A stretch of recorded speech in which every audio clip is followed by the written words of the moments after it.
Baik, Assalamualaikum warahmatullahi wabarakatuh. Kembali lagi bersama kami di Ngoceh Ngobrol Receh.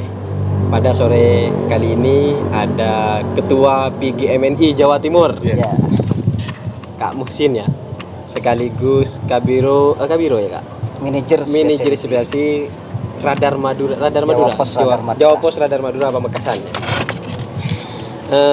Dia adalah background alumni Bata-Bata Ya, juga yang berkiprah di dunia jurnalis sekaligus ketua PGMNI Jawa Timur. Kalau teman-teman tidak mengetahui PGMNI, Persatuan Guru Perkumpulan Guru Madrasah Nasional Indonesia. Guru Madrasah Nasional Indonesia yang kemarin pada tanggal 15 Januari dilantik di Berlian kan? Di Berlian. Baik, terima kasih. Sebelumnya saya ucapkan banyak terima kasih kepada Kak Muhsin ya, yang sudah berkenan hadir menemani kami untuk ngobrol receh, sering-sering santai di sini. Terima kasih juga diundang ke podcast ini. Iya.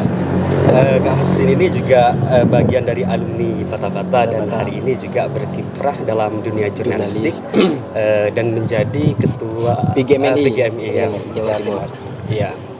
Dan di sini kami ingin membahas tentang masalah nasib guru honorer kan?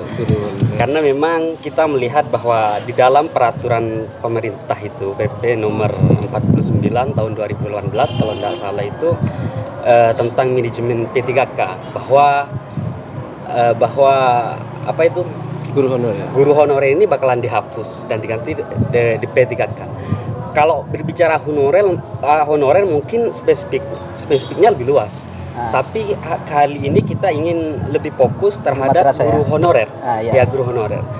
Di dalam aturannya itu kan memang kalau ada peraturan pemerintah itu tentunya sudah diganti dengan PNS dan juga P3K.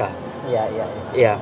Sehingga guru honorer ini bakalan dihapus. Nah, melihat dari perspektif mayoritas guru honorer, apakah hal ini lebih menguntungkan terhadap guru honorer ataukah sangat merugikan dengan dihapusnya honorer ini?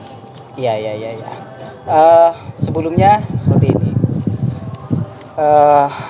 Terkait dengan organisasi Perkumpulan Guru Madrasah Nasional Indonesia, gitu ya. Itu didirikan dalam rangka mengawal aspirasi guru madrasah yang selama ini masih belum mendapatkan perhatian serius dari pemerintah. Oleh karena itu organisasi ini didirikan untuk menampung ataupun sebagai wadah bagi guru-guru madrasah untuk menyampaikan keluh kesahnya lah kira-kira apa yang harus diperjuangkan. Karena selama ini memang belum ada guru madrasah yang organisasi guru madrasah yang sangat getol dalam rangka memperjuangkan hak-haknya, memperjuangkan aspirasinya, memperjuangkan apa yang menjadi harapan guru madrasah itu.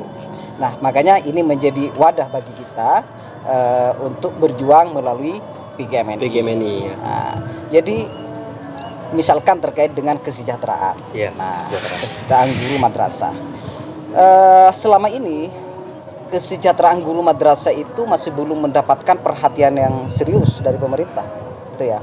Nah, salah satu contoh misalkan di beberapa lembaga diniyah misalkan ataupun madrasah lainnya, guru yang mengajar di sana hanya digaji atau dikasih honor sekitar 50.000 per bulan. Bayangkan coba.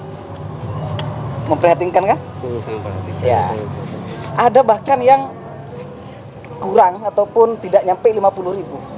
Bahkan teman-teman itu menyampaikan ke saya 50 masih mending Bang Ustadz gitu. Berarti masih ada di bawah 50.000. 50.000 nggak ada sama sekali. Jadi guru madrasah memang identik dengan lillahi ta'ala gitu. Ikhlas beramal gitu kira-kira. Nah, inilah yang akan menjadi perjuangan kita. Artinya bagaimana pemerintah provinsi, pemerintah masing-masing kabupaten kota di Jawa Timur itu memberikan perhatian terhadap guru madrasah. Misalkan dengan mengeluarkan kebijakan gitu ya, kebijakan anggaran yang berpihak pada guru madrasah. Misalkan setiap bulan dianggarkan melalui APBD misalkan masing-masing kabupaten itu 300.000 misalkan atau 250, itu sudah sangat luar biasa bagi guru madrasah itu. Nah, ini yang akan menjadi perjuangan kita ke depan. Karena secara anggaran nasional saja, anggaran nasional antara Kementerian Pendidikan dengan Kementerian Agama itu sangat timpang. Kalau Kementerian Pendidikan itu anggarannya sekitar ratusan triliun lah. Sementara untuk anggaran di Kementerian Agama itu hanya belasan triliun. Jadi ini tidak seimbang, ya tidak seimbang. Menurut saya ini adalah ketidakadilan anggaran yang ada di negara kita sehingga kemudian berakibat pada ketidaksejahteraan guru madrasah juga. Seharusnya guru pendidik ini harus disejahterakan. Harus disejahterakan. Kenapa demikian? Karena guru madrasah itu juga sudah sukses melahirkan anak-anak bangsa yang berkualitas. Percaya nggak? Bupatinya ada alumni madrasah, menterinya ada, gubernurnya juga ada. Kalau dulu saya sering katakan, mencari guru madrasah yang advokat misalkan, itu sangat sulit. Dulu gitu ya, sebelum kemerdekaan misalkan. Nah, mencari guru madrasah yang wartawan misalkan, sulit. Mencari guru madrasah yang politisi itu sulit. Kan tetapi saat ini banyak kan, menjadi wartawan, dia juga statusnya sebagai guru madrasah. Menjadi advokat, statusnya juga menjadi guru madrasah. Menjadi profesi-profesi lainnya lah, tapi dia juga sebagai guru madrasah. Artinya ini menunjukkan bahwa lembaga ataupun proses pendidikan di madrasah itu sangat berkualitas juga. Artinya tidak diragukan lagi. Oleh karenanya maka tidak ada alasan madrasah ini untuk dikesampingkan. Madrasah ini pemerintah menutup mata untuk tidak mempedulikan terhadap guru-guru madrasah. Tapi banyak generasi-generasi kita memang di sana pondasinya membangun terutama terkait agama ataupun segala pengenalan terhadap Tuhannya. Memang di madrasah itu sendiri. Di madrasah karena memang ya pendidikan di madrasah itu menurut saya memiliki kelebihan dibandingkan pendidikan di luar madrasah. Kalau di madrasah itu kita diajari dasar-dasar keagamaan, ya kan? Kemudian juga diajari ilmu-ilmu umum. Nah, ini akan menjadi pribadi yang paripurna menurut saya. Secara keagamaan dia memiliki background yang sangat kuat gitu ya. Pendidikan umum juga dia mengetahui dan juga menguasai gitu. Karenanya madrasah ini adalah pendidikan yang luar biasa menurut saya. Karena kalau berbicara madrasah juga erat kaitannya dengan pendidikan pesantrennya. Tapi begini Kak, kalau kita melihat dari peraturan pemerintah itu tentang penghapusan guru honorer, tentunya ini kan kita melihat dari sektor swastanya. Kalau adanya peraturan pemerintah, kalau sudah diganti dengan PNS dan juga P3K, maka ini akan mengurangi terhadap guru honorer di swasta tersebut. Salah satu contoh pendidikan swasta. Pendidikan swasta ini kan sudah guru honorer itu sudah dididik untuk menjadi guru yang profesional. Namun ketika ada aturan tersebut P3K ini, maka guru honorer ini akan juga mengikuti terhadap aturan ASN. Jadi harus mengikuti aturan ASN. Jadi bertugas itu ditempatkan dimanapun ya harus ikut aturan ASN. Padahal banyak madrasah yang disuplai oleh guru honorer itu. Apakah hal ini tidak berdampak terhadap pendidikan swasta tersebut? Tentunya memang dengan adanya penghapusan itu memiliki dampak ya yang merugikan terhadap guru honorer itu. Sehingga kemudian ini menjadi tantangan ketika dia sudah tidak bisa statusnya sebagai guru honorer, maka dia juga secara statusnya dia kan juga tersingkir sebagai guru honorer, ya kan? Nah, artinya statusnya sudah tidak menjadi guru lagi gitu kan? Karena kan diganti dengan P3K dan ASN itu tadi. Nah, oleh karenanya ini sangat merugikan. Di sisi lain sangat merugikan. Ini semata-mata memang ya kebijakan pemerintah itu mungkin di sisi lain dalam rangka efisiensi anggaran, gitu ya. Kemudian, tapi yang juga perlu dipikirkan adalah bagaimana ya pendidikan gitu ya di lembaga itu tetap berjalan secara eksis. Nah, ini yang kemudian menjadi PR bagi ya pemerintah setempat, dinas setempat untuk bagaimana meskipun ada penghapusan itu proses pembelajaran tetap berjalan dengan semestinya. Dalam hal ini intinya siswa tidak boleh menjadi korban gitu ya dari kebijakan ini. Berarti dengan tapi kalau kita melihat jika memang guru honorer ini bakalan dihapus, ini kan pemerintah juga menyampaikan bahwa batas akhir itu tahun 2023 dan ini sudah menjadi keresahan terhadap guru honorer mayoritas. Ya, memang mulai dari sejak dulu itu urusan masalah gaji di bawah UMP itu untuk guru honorer itu kan banyak demo, dan pada hari ini memang guru honorer juga dihadapkan dengan urusan ini. Sehingga kita melihat bahwa apa yang kemudian ini menjadi peran penting pemerintah membuat aturan seperti itu untuk penghapusan guru honorer. Kenapa kok tidak dibuatkan payung hukum saja untuk guru honorer ini, sehingga gaji tersebut juga mendapatkan sesuai dengan standar UMP. Nasibnya akan sama dengan guru madrasah ini. Sama. Ini nanti akan ada volume besar-besaran ataupun jumlah yang cukup banyak. Di sisi lain guru madrasah belum sejahtera gitu. Ditambah lagi dengan guru honorer yang statusnya juga akan demikian. Karena nanti akan banyak masalah-masalah yang semakin menumpuk lah gitu kira-kira. Karena di madrasah seperti yang dikatakan tadi, bahwasanya banyak di madrasah ibtidaiyah itu disuplai kan guru-guru honorer Di sisi lain bukan ini guru perlu DPR misalkan gitu ya. DPR kemudian guru-guru yang tergabung dalam organisasi guru honorer itu ya harus bersuara, harus berjuang untuk bagaimana misalkan kebijakan ini untuk direvisi misalkan. Jadi jangan sampai ya guru honorer itu diam terhadap kebijakan ini. Jadi harus ada perjuangan-perjuangan, langkah-langkah bagaimana pemerintah dapat mengevaluasi terhadap rencana kebijakan itu. Termasuk juga harus ada dukungan dari legislatif. Legislatif ini khususnya yang membidangi terkait dengan pendidikan, Komisi 4 misalkan gitu ya. Itu juga harus menyuarakan, harus berada di depan guru honorer untuk bisa memperjuangkan nasib mereka. Karena apa yang kita bahas barusan, kalau ini tetap lolos, maka akan banyak guru-guru yang tidak sejahtera nanti. Khususnya guru madrasah. Guru madrasah gitu. Semakin menumpuk ini nasib-nasib mereka. Dengan demikian, PGMN ini semakin banyak juga tugasnya ke depan. Untuk memperjuangkan nasib-nasib mereka. Kak Hussein ini sebagai ketua PGMI, dia justru saya tertarik sebagai jurnalis juga. Sudah 8 tahun berkiprah. Apa sih yang menjadi bakal ini saya jadi jurnalis hari ini, juga menjabat sebagai jurnalis, di sisi lain menjabat ketua PGMI. Tantangan terbesar selama sampean ada di jurnalis ataupun yang sekarang ditambah lagi jabatan karena pulang kerja itu kan tergantung dari potensi. Tapi kalau berbicara masalah komitmen istiqomahnya sampai 8 tahun. Ini salah satunya harus dikorbankan ini.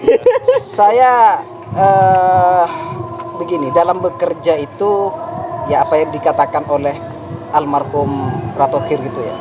Cintai apa yang kamu kerjakan dan kerjakan apa yang kamu cintai. Jadi itu masuk banget ke saya gitu. Artinya saya dalam bekerja enjoy saja. Tidak dijadikan beban kepada saya. Tapi enjoy saja lah. Saya bekerja sebagai wartawan ya enjoy mengerjakan tugas saya sebagai profesi saya sebagai wartawan. Jadi ya enjoy saja. Jadi kalau saya bekerja tanpa enjoy, apalagi misalkan gitu ya, bekerja hanya orientasinya untuk dapat duit, maka saya salah berada di Radar Madura. Karena untuk mencari duit itu tidak harus ada di radar ataupun tidak harus menjadi jurnalis. Banyak mungkin usaha-usaha lain yang lebih menguntungkan. Akan tapi ini bagian juga termasuk dari hobi saya di jurnalis.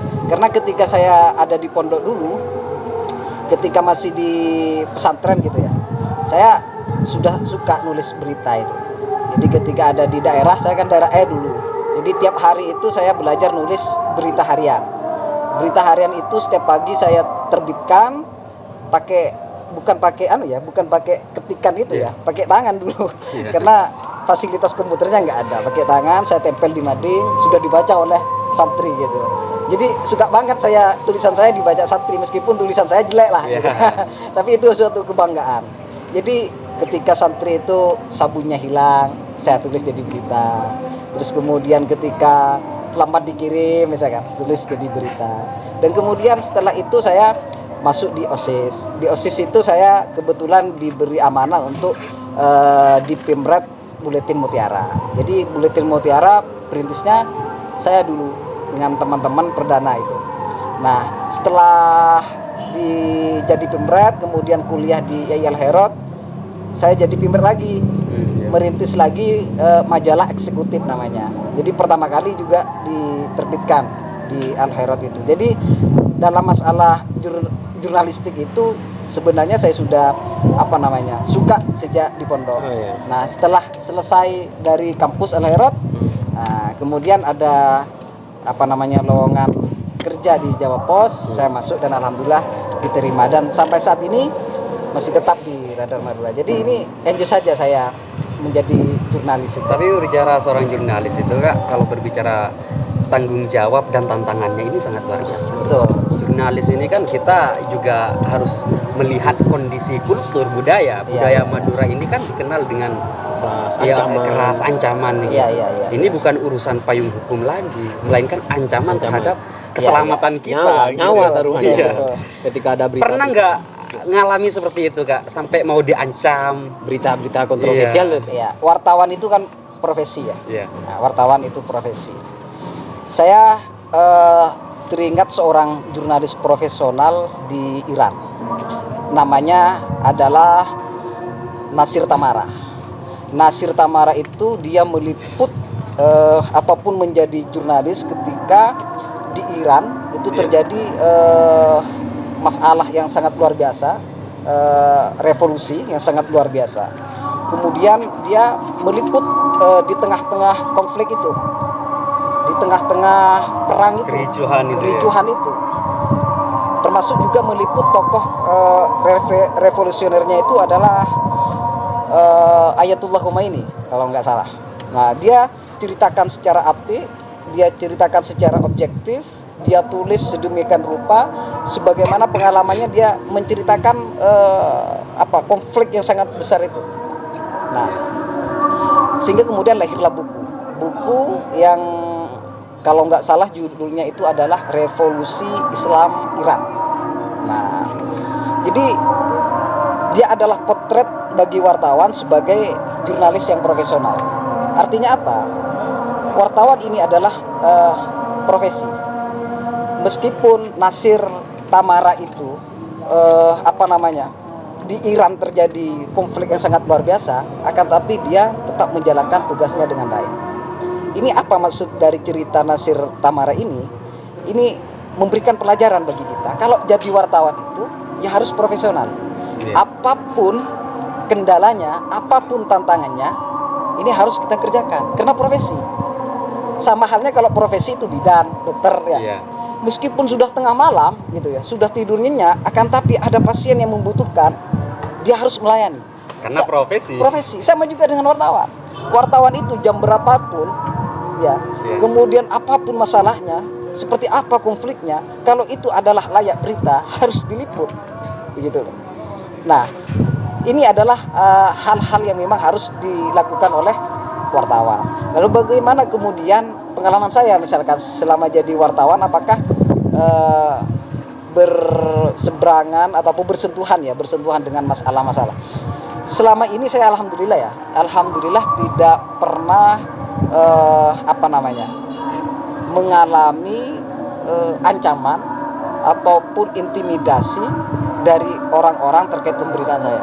Karena prinsipnya satu, dalam menulis berita itu harus sesuai dengan fakta, kemudian harus berimbang, balance. Tapi seandainya gini Kak, mohon maaf, seandainya ada masyarakat yang meragukan tentang jurnalistik ataupun wartawan ini, apakah itu bisa dibenarkan atau disalahkan? Ini selaku dari seorang jurnalis.